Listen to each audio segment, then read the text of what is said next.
ডিপ্রেশনে ভুগছেন, পেরেশানিতে আছেন, খুব বেশি দুশ্চিন্তায় আছেন, কোনো কিছু ভালো লাগছে না, আল্লাহর সাথে একটু কথা বলেন।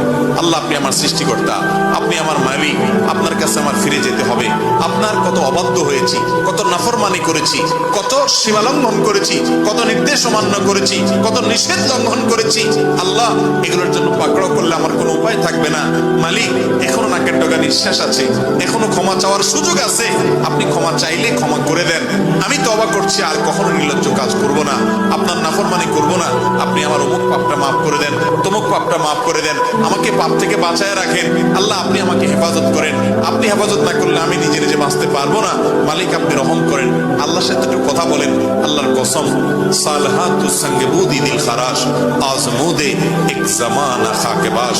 পাথর হয়ে বহুদিন ছিলেন ভাই, একটু আল্লাহর সাথে কথা বলেন, চোখের পানি ফেলেন, দোয়া করেন। বিশেষ করে ভোর রাতের দোয়া, ভোর রাতের দোয়া, এটা গুলি মিস হলে মিস হয় না।